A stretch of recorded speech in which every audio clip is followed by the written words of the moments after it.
Good morning, children. In today's class from Unit 1, we are going to discuss thermodynamic principle of metallurgy and Ellingham diagram. Thermodynamic principle of metallurgy.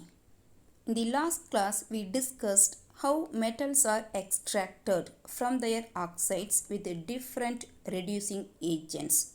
Now we are going to see how the thermodynamic principle explains the choice of suitable reducing agent for the reduction of a metal oxide. To understand thermodynamic principle of metallurgy, let us consider a metal oxide of the type MXOY. When the metal oxide MXOY is undergoing reduction means it will be reduced to a metal M with an evolution of oxygen gas. For the reduction of metal oxide to metal, now we can see the equation. The equation for the reduction of metal oxide MXOY is the metal oxide is the type MXOY. When it is undergoing reduction means it will be reduced to a metal M with an evolution of oxygen gas. Now we can balance the equation. First we can balance metal atom. On the reactant side there are X number of metal atoms, whereas on the product side only one metal atom. So we should write X before M. Yes, let the equation as A. Now we can balance the equation for 1 mole of oxygen. Yes, we can balance the equation for 1 mole. Okay, yes, 1 mole of oxygen. On the product side there are 2 oxygen atoms, whereas on the reactant side only Y number of oxygen atoms. Okay, so to balance oxygen atoms on the reactant side, before MXOY we should write 2 by Y. Yes, so 2 by Y MXOY gives X number of metal atoms plus O2.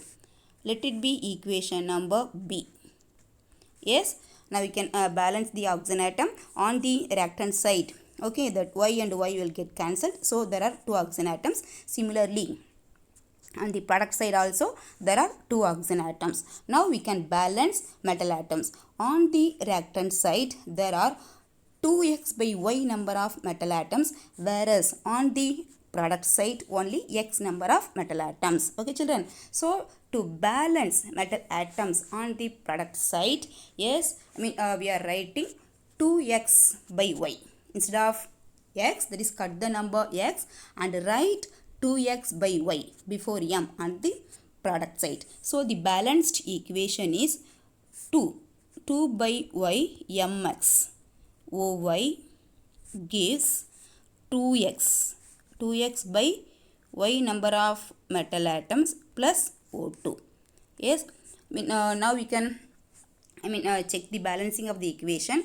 Yes, there are 2x. Okay, 2x by Y number of metal atoms on the both sides. Similarly, there are 2 oxygen atoms on both sides. Okay, so this is the balanced equation for the reduction of the metal oxide MXOY. Let it be equation number 1. Yes,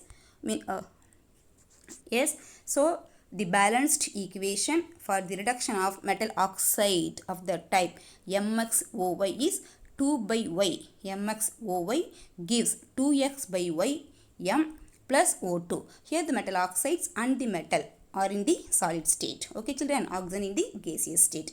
Yes, let the balanced equation as 1.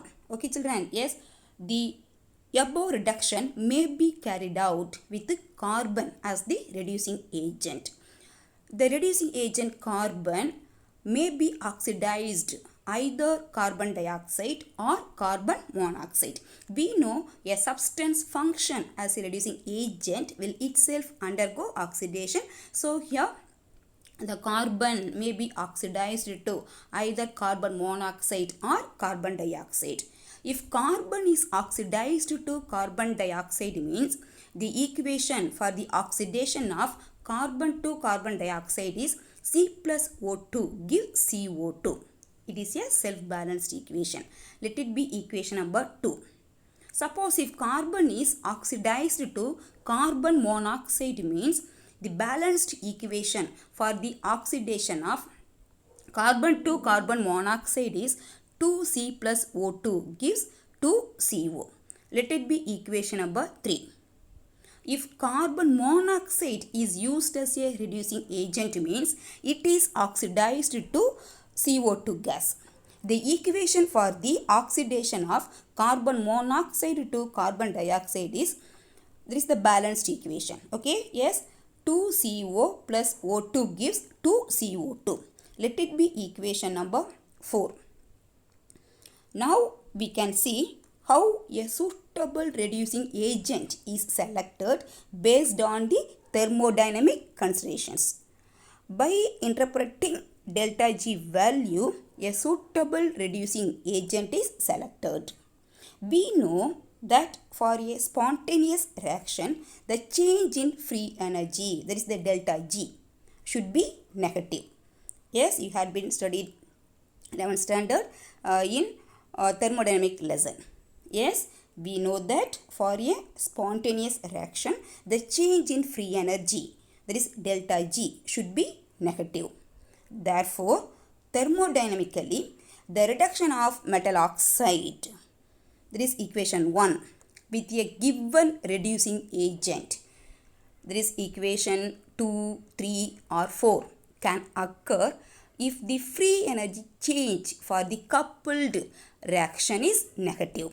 Coupled reaction, equation 1 and 2, equation 1 and 3 or equation 1 and 4. That is the coupled reaction that provides a large negative delta G value is the suitable reducing agent.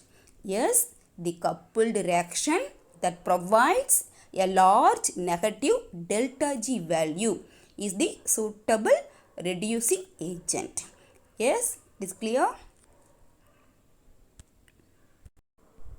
Then next we are going to see Ellingham diagram. Harold Ellingham, a British physical chemist, explained the choice of suitable reducing agent and appropriate temperature range for reduction. Now we can see in detail. According to the principle of thermodynamics, the change in Gibbs free energy, that is delta G, for a reaction is given by the expression delta G is equal to delta H minus T into delta S. Yes, according to the principle of thermodynamics, the change in Gibbs free energy delta G for a reaction is given by the expression delta G is equal to delta H minus T into delta S. Let it be equation number 1.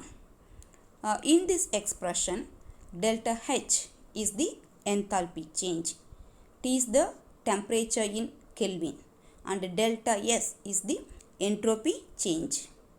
For an equilibrium process, delta G naught, that is standard Gibbs free energy change, can be calculated using the equilibrium constant by the following expression. Yes, for an equilibrium process, delta G naught can be calculated using the equilibrium constant by the following expression. Delta G naught is equal to minus RT ln Kp. Yes, the expression is delta G naught is equal to minus RT ln Kp. In this expression, R is the gas constant, T is the temperature in Kelvin, then K is the equilibrium constant. Okay children, yes, there is here Kp means equilibrium constant at a constant pressure. Harold Ellingham calculated delta G naught value by using the above relation at various temperatures for the reduction of metal oxides by treating the reduction as an equilibrium process.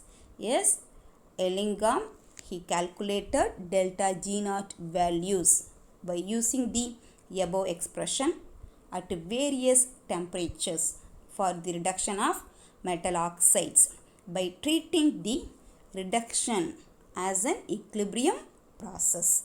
Equilibrium process, yes, it consists of two opposing reaction. There is forward reaction and backward reaction. The reduction of metal oxide is the forward reaction and formation of metal oxide is the reverse reaction.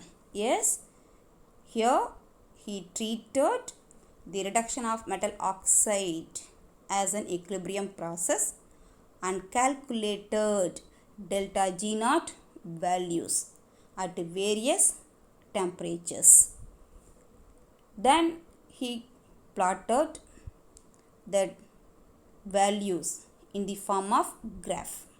Understand, children? Remember, he treated the reduction of metal oxide as an equilibrium process and calculated delta G naught values at various temperature and plotted in the form of graph.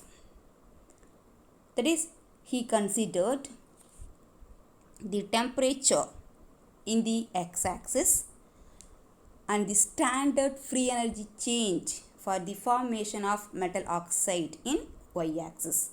Yes, he considered the temperature in the x-axis and standard free energy change for the formation of metal oxide in y-axis. The temperature is expressed in degrees Celsius and a delta G naught value is expressed in kilojoule per mole of oxygen. Understand, ma? Yes, the resultant plot is a straight line. Yes, the resultant plot is a straight line with delta S as slope. Understand, children? The resultant plot is a straight line and not a curve. It is a straight line with delta S as slope. That is, the slope gives delta S value and intercept in the y-axis gives delta H value. So, what is Ellingham diagram? The graphical representation of variation of the standard Gibbs free energy change, that is delta G naught. Yes, the graphical representation of variation of the standard Gibbs free energy of reaction for the formation of various metal oxides with the temperature is called Ellingham diagram. Yes, the graphical representation of variation of the standard Gibbs free energy of reaction for the formation of various metal oxides with the temperature is called Ellingham diagram. Children, in the Ellingham diagram, the line for the formation of silver oxide Ag2O and mercuric oxide HgO are located at the upper part of the diagram. Yes, then the carbon line for the formation of carbon dioxide is parallel to the x-axis. Yes, and also the carbon line cuts across the lines of many metal oxides. Then the carbon line for the formation of carbon monoxides is going down. Okay, yes. Then the line for the formation of metal oxides, namely cuprous oxide Ce2O and nickel oxide NiO are present above the carbon line for the formation of carbon dioxide. Then the line for the formation of Al2O3, then MgO and CaO are located at the lower part of the diagram. Yes, children, just we can recall the definition of Ellingham diagram. The graphical representation of variation of the standard keeps free energy of reaction for the formation of various metal oxides with the temperature is called Ellingham diagram. Now we are going to see observations from the Ellingham diagram. First observation, for most of the metal oxide formation, the slope is positive. Slope is positive means we know the line for the formation of metal oxide is going up. That is, for most of the metal oxide formation, the line is going up. So the slope is positive. Now we can see how the slope is positive. We know metal oxides are formed by the reaction of metals with oxygen. During the formation of metal oxides, the oxygen gas is consumed, which results in decrease in randomness. Yes, during the formation of metal oxides, the oxygen gas is consumed, which results in the decrease in randomness. We know measure of randomness is called entropy. Understand, children? Yes, since oxygen gas is consumed, yes, there is a decrease in randomness, isn't it? Yes, the decrease in randomness makes delta S negative. Understand, children? Yes, if randomness increases means delta S will become positive. Here randomness is decreases, so the delta S become negative. Understand, ma? Yes, the negative delta S value makes the term T into delta S positive in the straight line equation. Now we can see how T into delta S become positive. Yes, we know delta G is related to delta H, as that is delta G is equal to, yes, delta H minus T into delta S. Here now we can substitute the value of delta S. Yes, minus T into delta S is negative, so negative, then minus into minus is equal to positive, that is plus. Okay, children? Yes, the negative delta S value makes the term T into delta S positive. Understand, children?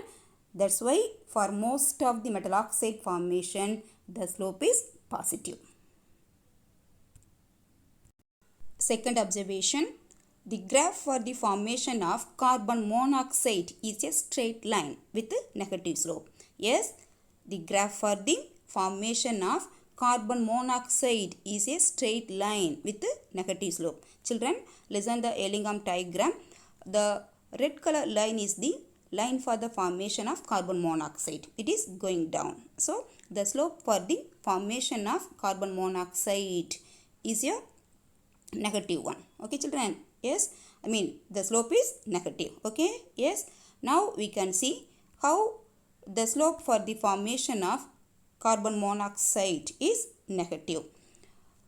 The equation for the carbon monoxide is, there is when carbon, okay, when carbon reacts with oxygen means, yes, carbon monoxide will be formed. Yes, carbon. Now we can see the balanced equation. Okay, yes, the balanced equation for the formation of carbon monoxide is 2 carbon plus O2 gives 2 CO. Okay, yes, here the carbon, it is in the solid form, oxygen gas, it is in the gaseous state, then carbon monoxide CO, it is also in the gaseous state. Okay, children? Yes, here 2 moles of carbon monoxide is formed by the consumption of 1 mole of oxygen gas, isn't it? Yes, according to the balanced chemical equation, 2 moles of carbon monoxide is formed by the consumption of 1 mole of oxygen gas. Understand, ma? Yes, here the delta S value for the formation of carbon monoxide is positive. Okay, yes, now we can see how delta S is positive for the formation of carbon monoxide. The NP value, yes, NP, total number of moles of gaseous product, is 2. Okay, yes, the product is carbon monoxide. The number of moles of the carbon monoxide gas formed is 2. Okay, then NR, total number of moles of the gaseous reactant. Okay, among carbon and oxygen, we know oxygen it is in the gaseous state. Okay, yes, so number of moles of the gaseous reactant, that is NR value is 1. Okay children, yes, so here NP is greater than NR, isn't it? NP is greater than NR. In a chemical process, when NP is greater than NR means entropy of the process will increase. That is delta S become positive. Did you understand how delta S is positive? Yes, then the positive delta S value indicates that CO is more stable at higher temperature. Yes, the positive delta S value indicates that the CO is more stable at higher temperature. Then the graph for the formation of carbon monoxide is a straight line with a negative slope. Okay, now we can see how the graph for the formation of carbon monoxide is a straight line with a negative slope. Yes, we know delta G is related to delta H as delta G is equal to delta H minus T into delta S. Okay, now we can substitute, yes, delta S value in the term, okay, T into delta S. Yes, there is that term alone we can see T in minus T into delta S, isn't it? Okay, yes, so here minus into delta S for the formation of carbon monoxide is positive, isn't it? So minus into plus, isn't it? Okay, so minus into plus is equal to minus. Understand, there is negative. That's why the graph for the formation of carbon monoxide is a straight line with a negative slope.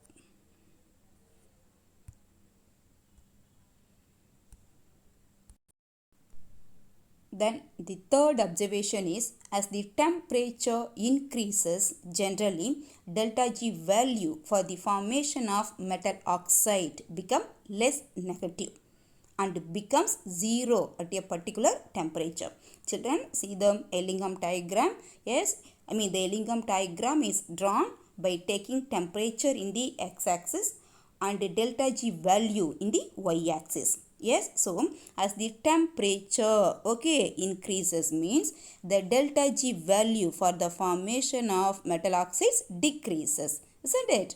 And becomes 0 at a particular temperature, isn't it? Yes, at a particular temperature, the value become 0. Below this temperature, delta G is negative. Okay, below this temperature, delta G is negative and the oxide is stable. Above this temperature, yes, the delta G is positive. This general trend suggests that metal oxides become less stable at higher temperature and their decomposition becomes easier. Children, remember, yes, at higher temperature, the metal oxides are less stable and will undergo decomposition easily. Understand, children? Yes. Then, next observation is, there is a sudden change in the slope at a particular temperature for some metal oxides. Yes, there is a sudden change in the slope at a particular temperature for some metal oxides.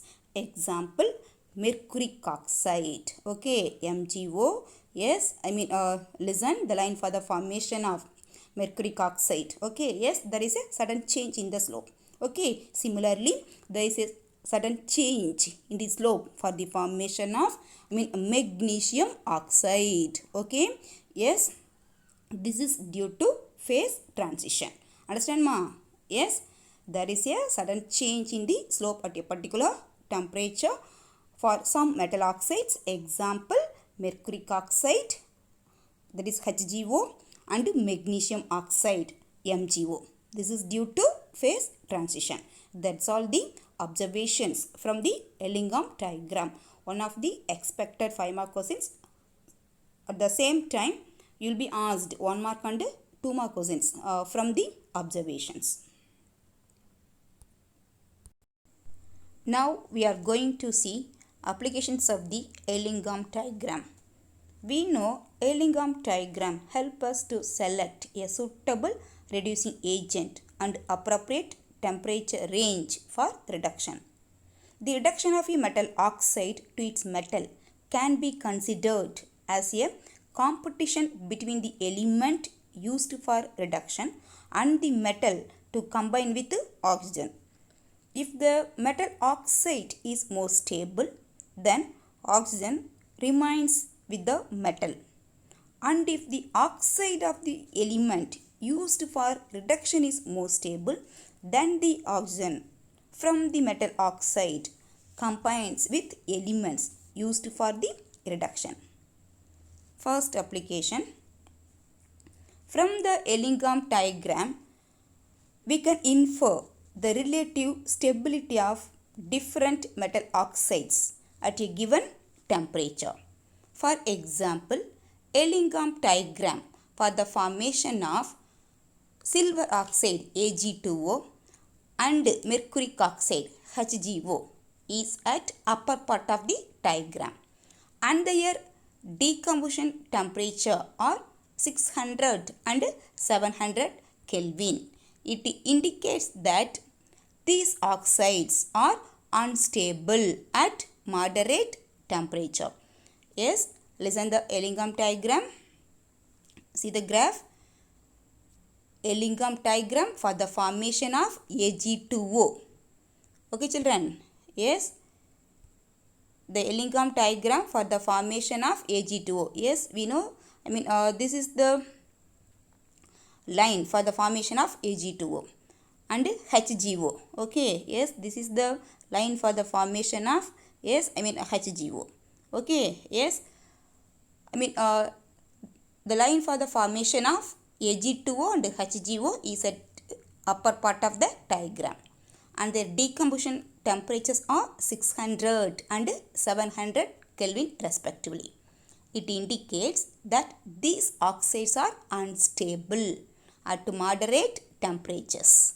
Yes, because their delta G value is positive and will decompose on heating even in the absence of a reducing agent. Understand, children? Yes. For this application, there is an indirect question also.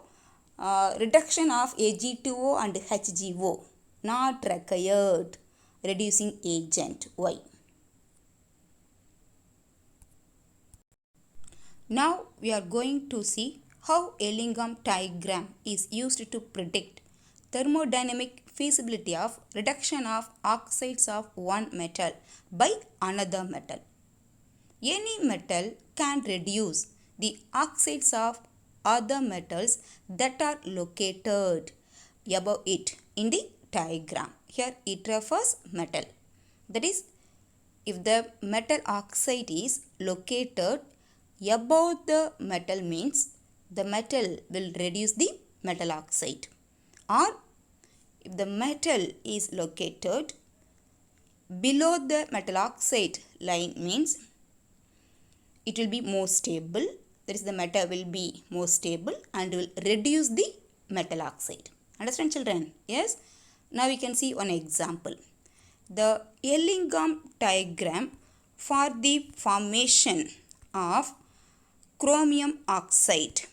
Yes, the Elingham diagram for the formation of chromium oxide lies above that of aluminium, meaning that Al2O3, that is aluminium oxide, is more stable than chromium oxide, that is Cr2O3.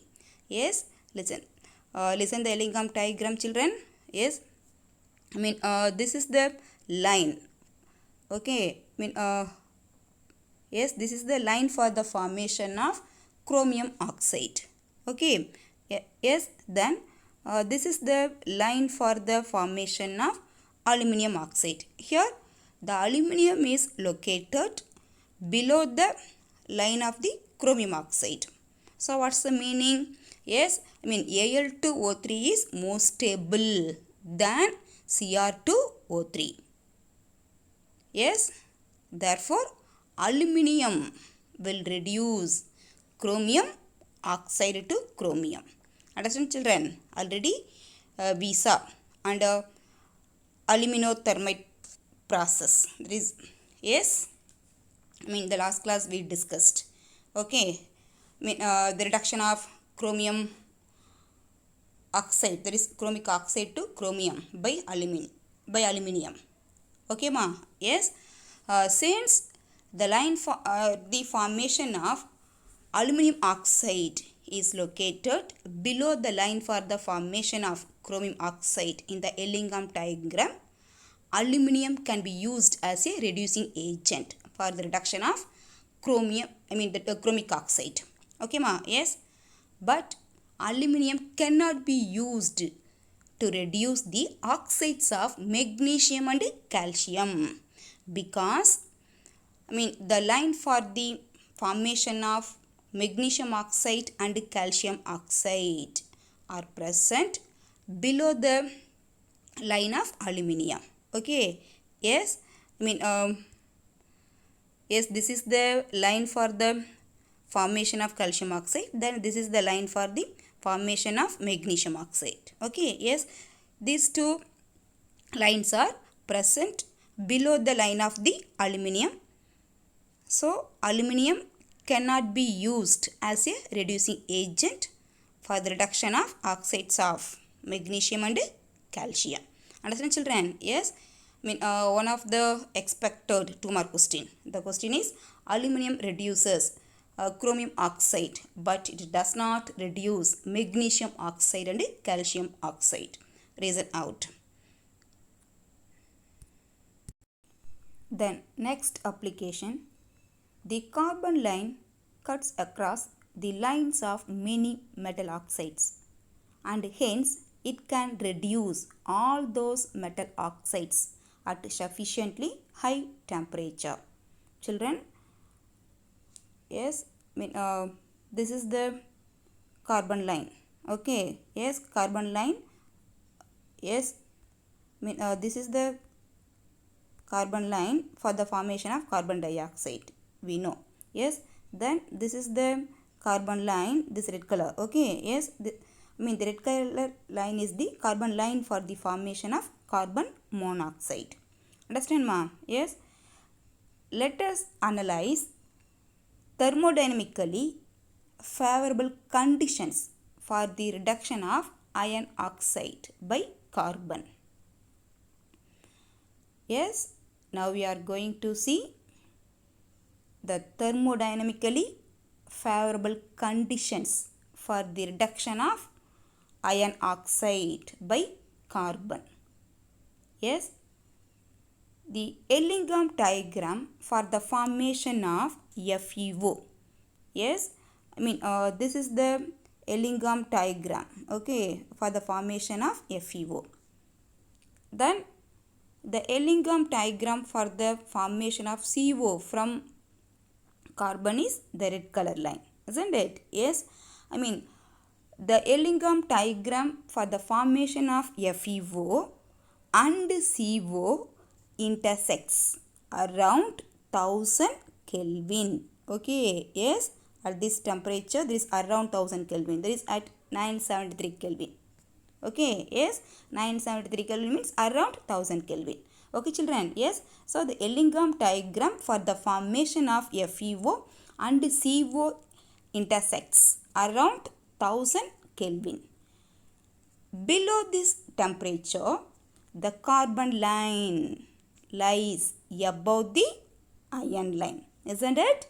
Yes, below 1000 Kelvin, the carbon line lies above the iron line, isn't it? Yes, which indicates that FeO is more stable than CO, and hence at this temperature range the reduction is not thermodynamically feasible. However, above 1000 Kelvin, understand, above 1000 Kelvin, the carbon line lies below the iron line, isn't it? Above 1000 Kelvin, the carbon line lies below the iron line, isn't it? And hence we can use coke as a reducing agent above this temperature. Understand, children? Yes, one of the expected 2-mark question. Now we can see how the free energy calculation. Okay, yes, free energy calculation confirm the thermodynamically favorable condition for the reduction of FeO by carbon. Yes, now we are going to see how free energy calculation confirm that the reduction is thermodynamically favor above 1000 Kelvin. Understand, children? We are going to calculate delta G value. Understand? Yes. From the Ellingham diagram, at 1500 Kelvin, the delta G value for the formation of FeO is minus 350 kilojoule per mole. Yes, the balanced equation for the formation of FeO is 2Fe plus O2 gives 2FeO. The delta G value is minus 350 kilojoule per mole. Let the delta G as delta G1 for the formation of FeO and let the equation as 1. Okay, ma? Yes. Then the delta G value for the formation of carbon monoxide is minus 480 kilojoule per mole. The balanced equation for the formation of CO is 2C plus O2 gives 2CO. Yes, let the delta G value as delta G2. The delta G2 value for the formation of CO is minus 480 kilojoule per mole. Let it be equation number 2. Now reverse the equation 1. That is, write the reduction equation for FeO. Yes, the reduction equation for FeO is 2FeO gives 2Fe plus O2. Yes, here we are reversing the equation 1. Therefore, minus delta G1 is equal to plus 350 kilojoule per mole. Let it be equation number 3. Now, couple the reactions 2 and 3.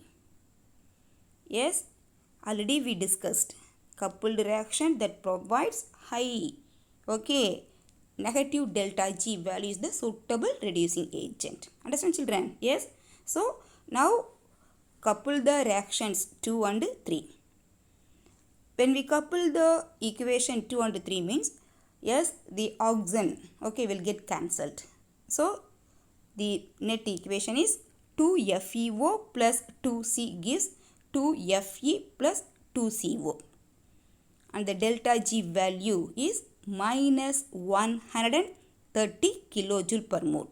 Let it be delta G3. So, the delta G3 value is minus 130 kilojoule per mole. Let it be equation number 4. Minus 130 kilojoule per mole is the, yes, that's the energy for 2 mole, for the reduction of 2 mole of FeO. Understand, children? Yes. Therefore, the standard free energy change for the reduction of 1 mole of FeO is minus 65 kilojoule per mole. Since delta G is negative, coke can be used as a reducing agent. Understand? Now we are going to see limitations of Ellingham diagram. First limitation, Ellingham diagram is constructed based only on thermodynamic considerations.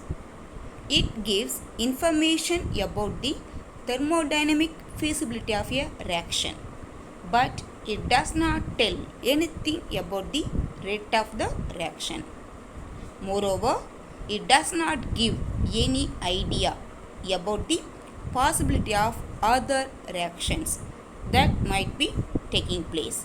Yes, a Lingam diagram is constructed based only on thermodynamic considerations.